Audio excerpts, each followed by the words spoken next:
Hey everyone, this is Marcia Reiner, host of Profit with a Plan podcast. And my guest today is Whitney Stowell.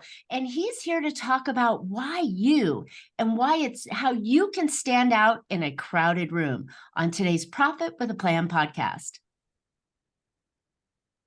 Well, hey, good afternoon. Nope.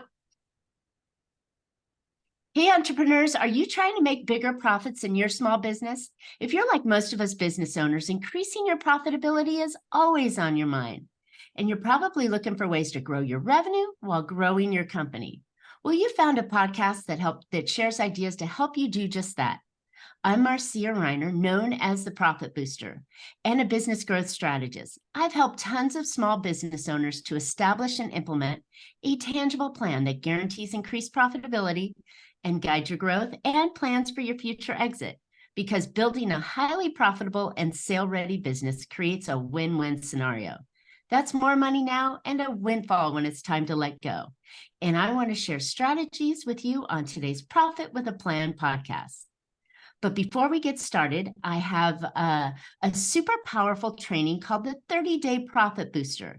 And this is where I'll show you how you can get a 45% boost in net profits in just 30 days, simply by following a 3-step method that doesn't require that you're chasing more customers. This quick and easy profit boosting strategy can be done without spending more money on marketing, hiring additional staff, or working longer hours. Go check it out at 30-Day Profit Booster for more information. All right. Well, I have my guest on today. I'm really excited to have Whitney Stowell with me. He's the CEO and founder of Cribworks, a sales and business development consulting firm based in Washington, D.C. And over the last 15 years, Whitney has positioned commercial corporations, startups, and nonprofits to grow, foster new relationships, and crush their overall sales goals. From bringing the whiteboard ideas to life to building more than $100 million of new business, Whitney has taken very structured business development approach to growth. Whitney has worked in marketing, business development, corporate strategy, and government affairs across a diverse range of small and large businesses. Whitney, welcome to Profit with a Plan podcast. I'm so excited to have you on today. Hey, thank you, Marcia, and I'm really glad to be here today. Excellent, excellent. So I thought this was going to be a really good topic because you have this kind of niche or lane that you play in that I think is really, really important that we're going to talk about. But before we do that, how in the world did you get involved with business growth? I mean, we all kind of have our history and some fall into it and some just come out of the gate at it. How did you get into business growth? You know, that's a great question. So I started probably early in my career working for a defense contractor here, and we were going after large business, large opportunities. And my mentors at the time, they taught us actually how to look at opportunities in your pipeline that were small, we call them ankle biters, but also large opportunities that would actually help you really grow and be game changers for your business. And those aren't ones that will always find you. You actually have to go out and develop the business, develop the relationships, see where the markets are moving. And so I got very involved with those types of opportunities. So that was overall good for me to really understand and build relationships and how to really go deep with accounts as well. So that's where I ultimately started. And then when I moved to Phillips, the large healthcare conglomerate, we really had to learn about selling into multiple markets, from state and local to federal to large enterprise sales, but how we could really be able to build our overall business and not just focus on one lane and one revenue stream. So, but we were able to build that over time and really be able to diversify how we were able to grow. And so that's really what I focused on and really enjoyed it, and started a side hustle as well and built that as well. Love it. Love it. It's funny how we all come into business, and many of my guests come on and talk about their corporate history and how they evolved into, running their own thing after that. But it's funny, business owners do the same thing too, right? They started their business because they had some sort of experience that they thought they could improve by doing their own thing. And I always jokingly say the mistake was they wrapped a business around it, not That's a good way to realizing. look at it. Yeah. Yeah. So it's interesting how we all kind of have that common thread that goes through. Very few people actually come out of the womb and say, I'm going to be a business owner. Started my, my lemonade stand, and off I went from there, So I like hearing everybody's journey as they come in. Absolutely. And I ultimately eventually wanted to run my own business, but I also knew that I need to learn from the best in the business. I really understand that I believe we strive in structure, but I wanted to know what it's like to work with a very large business that operates in structure, that has a lot of metrics already in place, that operates, everything from Lean Six Sigma to, what are your quarterly and monthly goals, but also working with smaller companies that one individual will operate sales, business development, and operations. So you see a different type of individual, but also what they thrive on as well. And then the controlled chaos of a startup. What do you got to do to actually be able to keep the lights on at the end of the day? So it's a different type of environment, different type of drive, different type of customer, but how do you actually grow? So it was really good to get some of that experience underneath my belt before I went out and did my own thing. Love it. Love it. And those are three very, very different markets. So thank you for sharing that. I always like to add a little personal touch as to, where listeners might connect a little bit more with you along the way. But I love the idea of our topic today. Our topic today is all about why you, right? And it's why the business owner, why their customers are going to choose you. And I think it's really funny. I think you had a social post that was out recently that mentioned the point that you're in a crowded room. Guess what, business owners? We're always in a crowded room. And so how do you differentiate yourself from the competition or the people in the room that are all saying the same thing? Oh, I help businesses grow. Okay, well, how do you do that, right? You got to separate yourself. So I love this topic of why us, and why choosing, you as the business of choice that they want to work with. So I'd love to kind of come in and figure out, we do this and you're very strategic. So let's talk about some of the strategies that we would use and maybe, go down some different paths. But before that, how do we really differentiate ourselves from the competition when we're standing in a very crowded room? Sure. And it's a tough question. I'll put it up front. It is excuse me, it is a very tough question. And it takes a lot of looking inside to do it. And it's sometimes what people do not want to do. I'll admit, they just want to bring in business. I get it. But I think the number one thing is you got to look inside. And it is something that you need to write down and you can always continuously improve on. And I always ask, clients, potential clients, even ask friends. I go, well, why would anybody want to spend $100 with you? What makes you different? Whether you're trying to build lead generation, you're working on cybersecurity requirements, or you're in the construction business, doesn't matter what you're really in. Why would a potential customer want to buy from you? And because there's 100 of you, there's 1,000 of you. There's a million of us. There's a million of you. Right, exactly. Just here in the DC area, or if you go to another large metropolitan area, there's a ton of you, and the customer probably gets a phone call from multiple people of you all the time. How are you going to differentiate yourself? And that's a great question. Yeah, it's so like, build your differentiators, build what makes you different. You have relationships.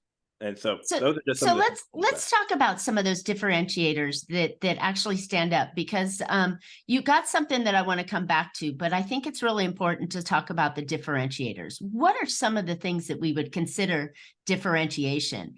I know great customer service and 30 years in business is not a differentiator. It's almost a standard these days. So how do you choose what is a differentiator? Sure. So a differentiator, in my opinion, it's going to be what the client really needs for whatever project they're going to be working on.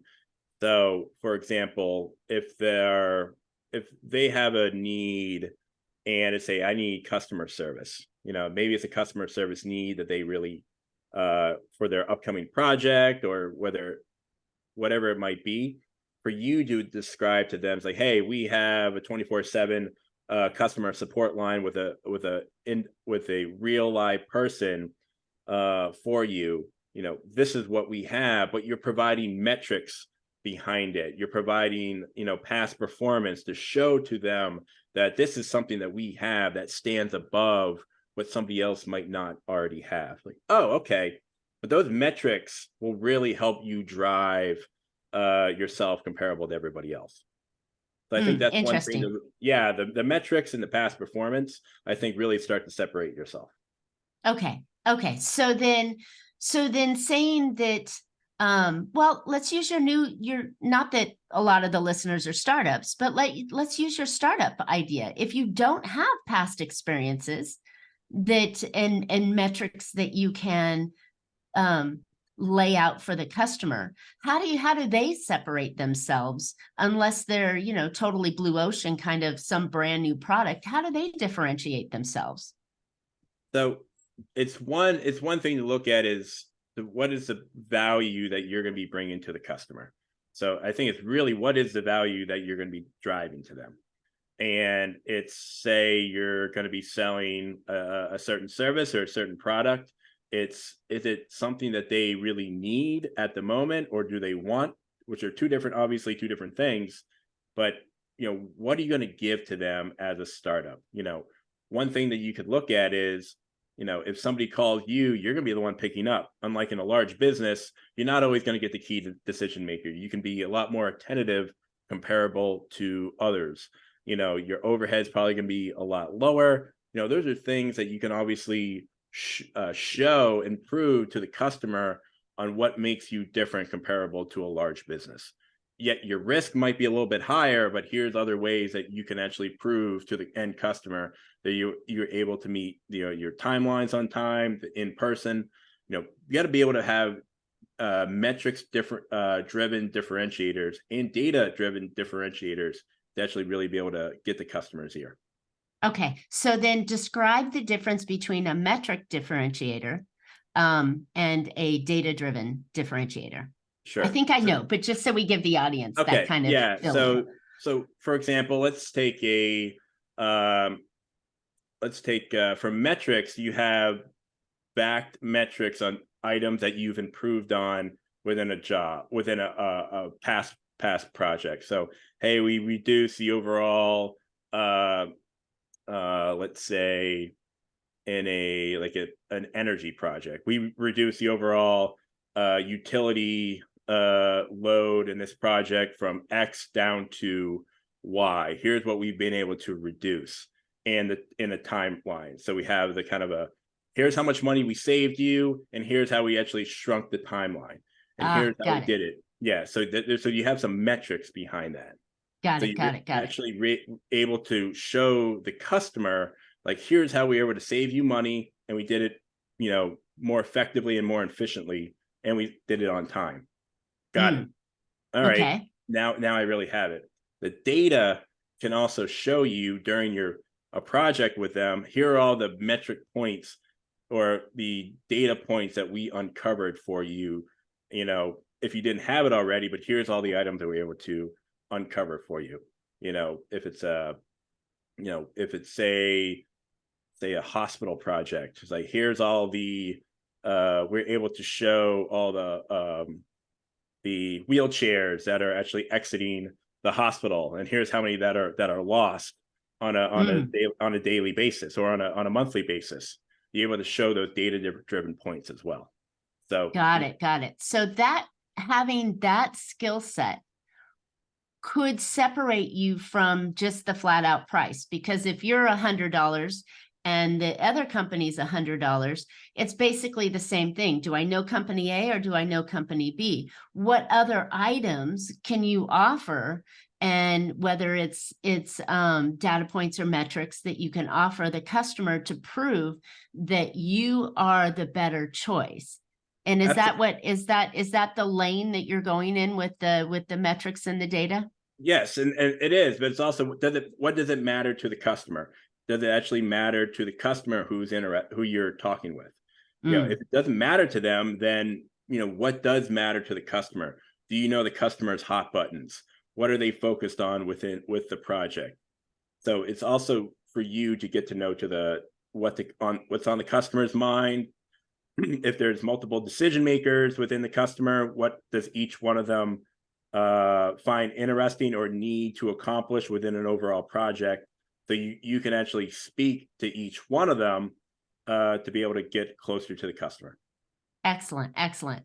Well, I think that's something that, when you get beyond the, oh, we're family-owned business, we've been on this street corner since 1980, and we've had all these things that go on. Those are things that, as you just mentioned, really don't matter to the customer.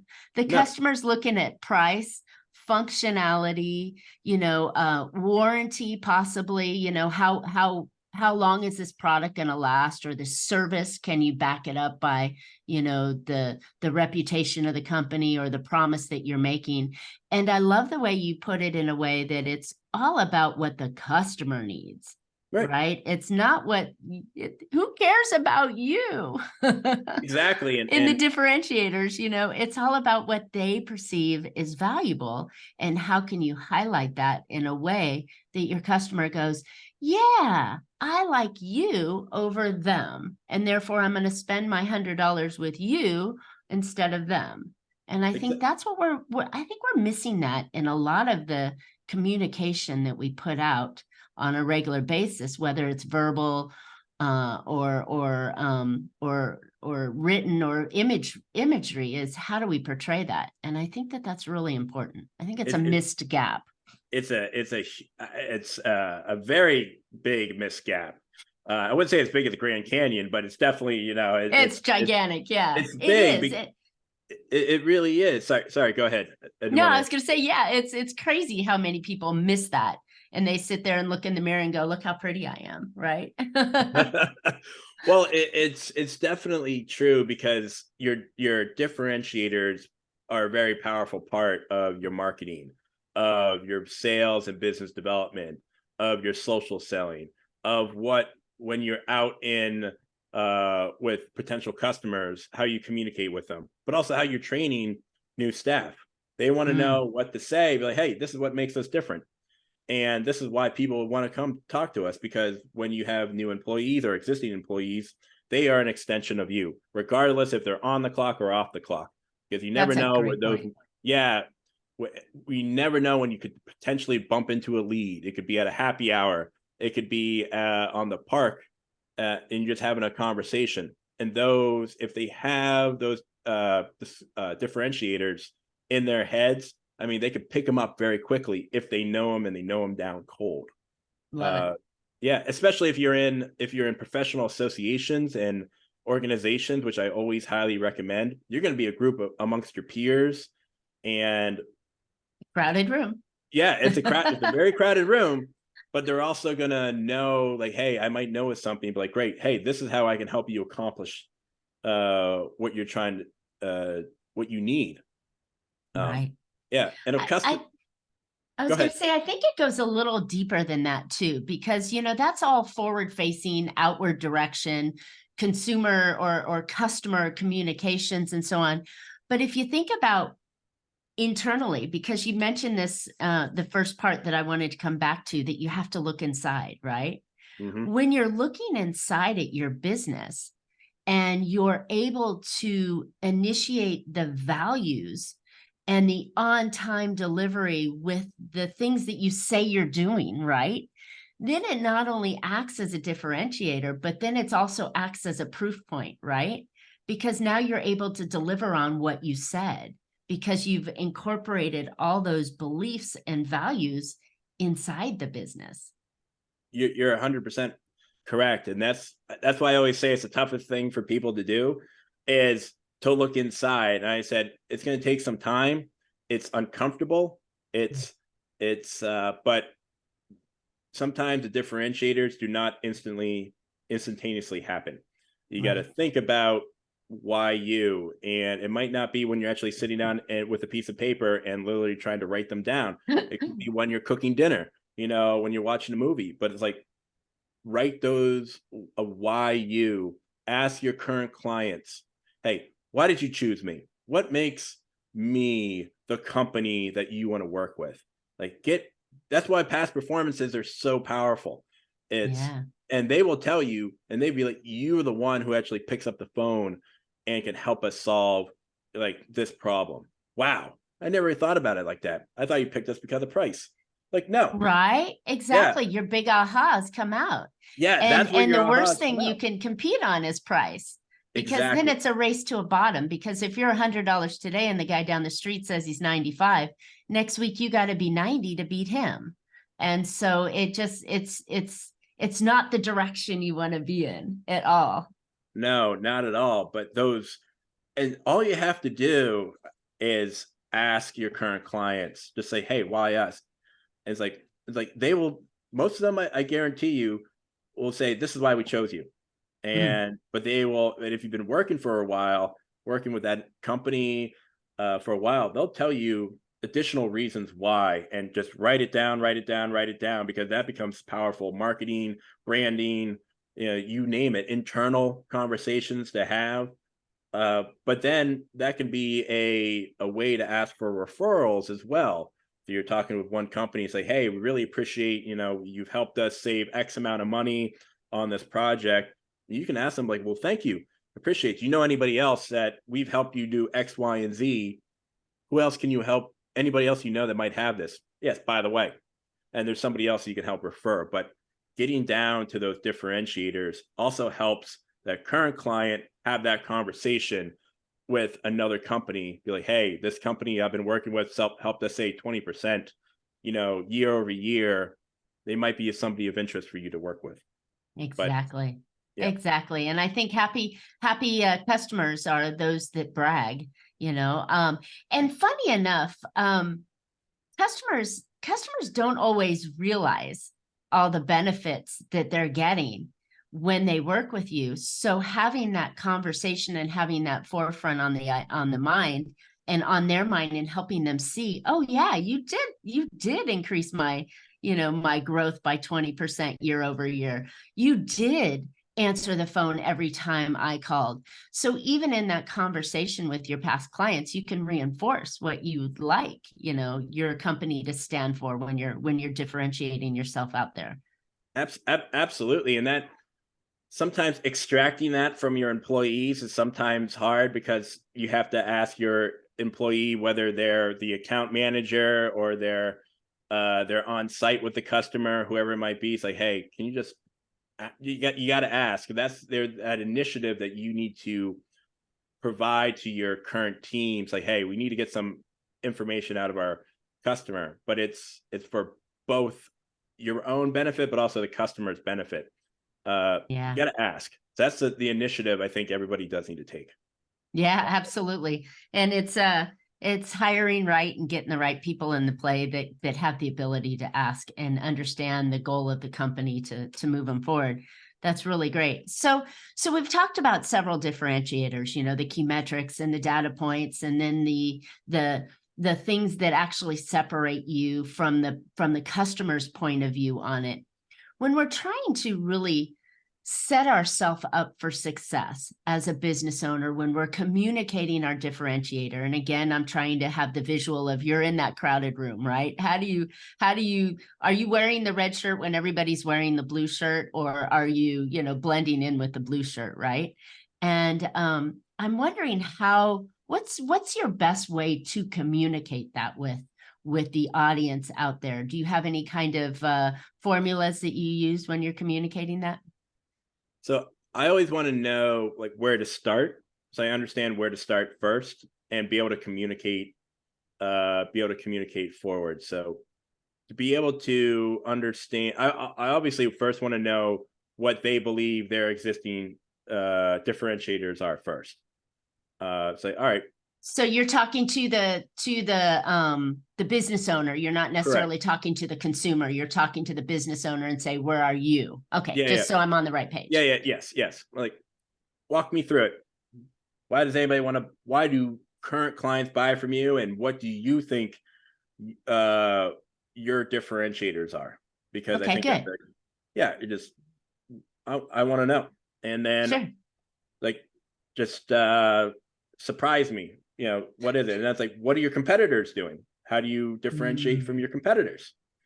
And Have they that's done that research? Have they played secret shopper, for their competitors? I think is a fun way of describing it.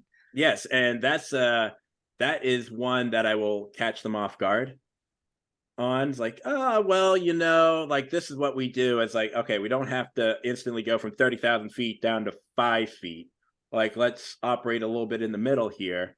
And just like, how do you compare to your customers? I mean, a lot of your end customers, the ones actually making the purchase, they're not always going to know the difference, because, you know, the end customer does not think about your product or your services or your offerings all the time. Unlike Mm. us, we think about them all the time. Yes, we do. We think about it all the time, but our end customers got lots of other things going on.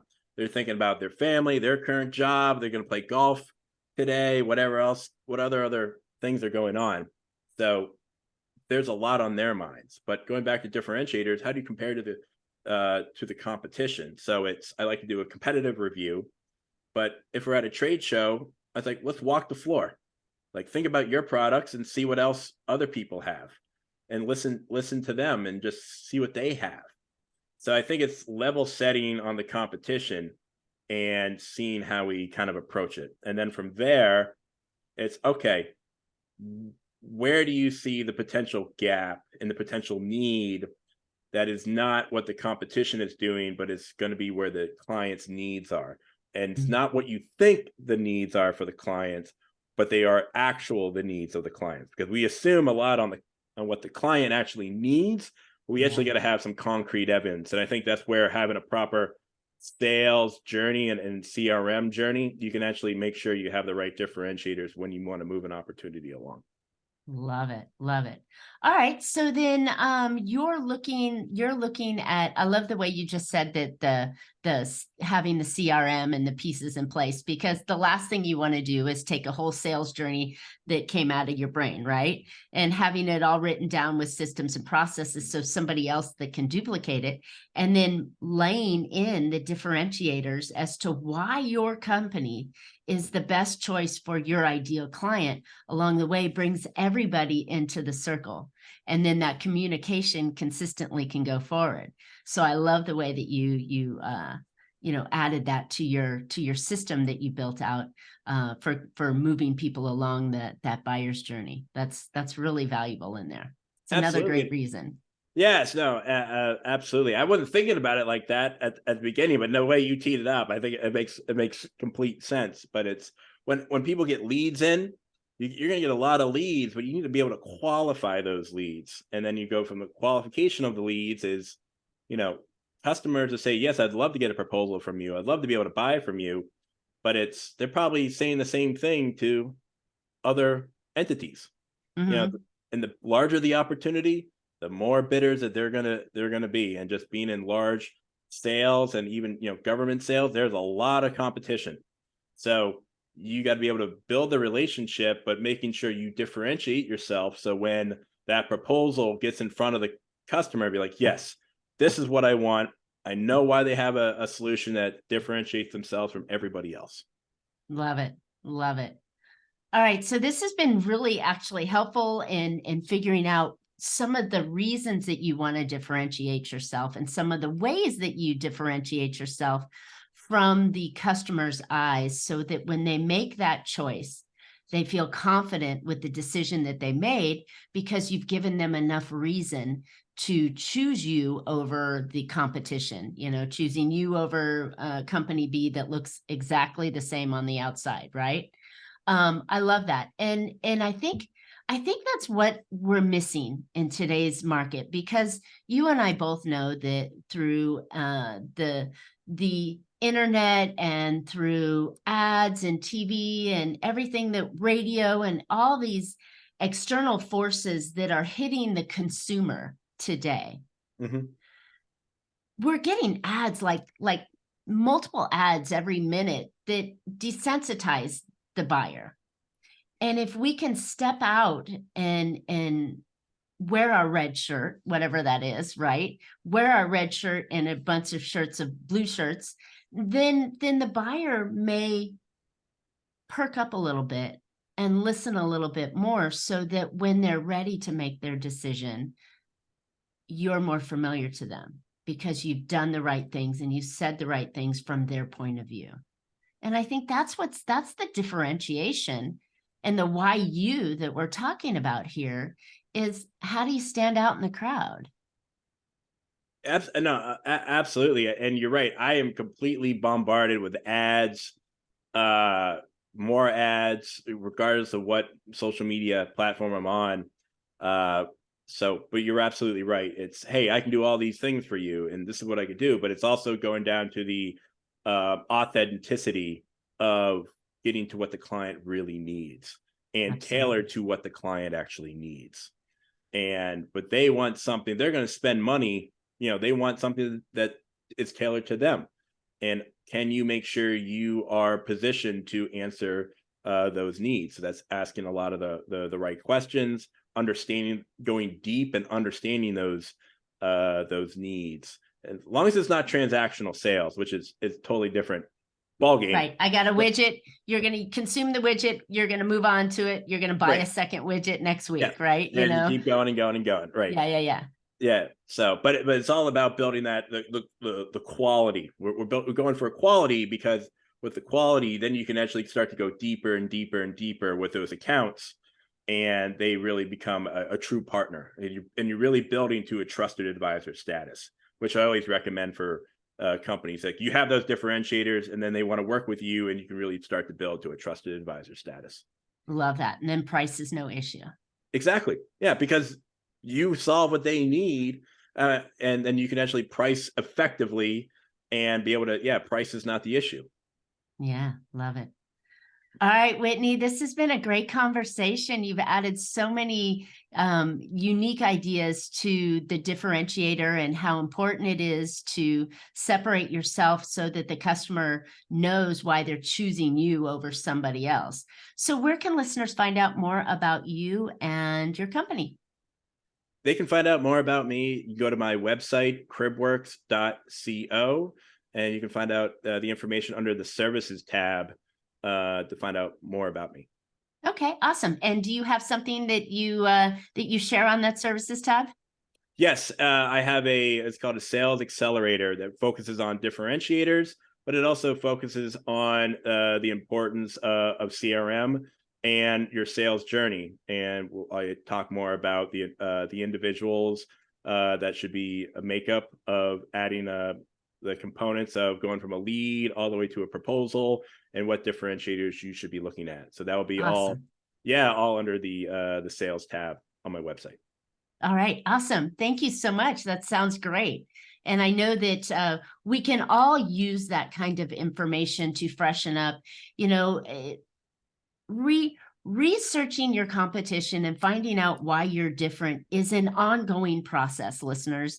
It's not something that you do once and then you park it away and then you think about it again, in a couple of years. It should be reviewed and analyzed. I'd like to think sometimes, I don't want to scare y'all, but quarterly, you should be looking at your competition and how your buyers' needs are changing frequently. And on the worst case scenario, twice a year, you should be reevaluating this. So looking back at your business and saying, what really differentiates us? Who are the new competitors in the market? What are our buyers needing and wanting from us that we can provide a service to? So if you can reevaluate this on a quarterly basis, you're going to be able to stay in front of your customer and be of value to them on in the time that they need it and not miss any of those great opportunities. So I would encourage you to go get Whitney's download and learn more about the differentiators and how you can separate yourself from the crowd. All right. I hope you've gotten a couple ideas, listeners, to help your business be more profitable, if I can get my mouth to work here. And I know Whitney's ideas will definitely do that for you. And as I mentioned before, how would you like to boost your net profitability 45% in just 30 days? Don't think it's possible? Of course it is, or I wouldn't offer it. Go check out my new training at the 30dayprofitbooster.com. This quick and easy profit boosting strategy can be done without spending more money on marketing, hiring additional staff, or working longer hours. Go get more information again at 30dayprofitbooster.com. And Whitney and I would love to hear your answers as to what makes you different. Go ahead and post those in the comments below, and we will respond to them and share them out. You never know, your customer might be listening to this podcast as well. And when you put your differentiator, you may make yourself aware to them. While you're at it, please subscribe. You don't want to miss future shows. And you can always catch Profit with a Plan on any of your favorite podcast players. And we're looking forward to more great profitable information on next week's show. So until then, make your plans and profit with them. Thanks so much, Whitney. Hey, thank you.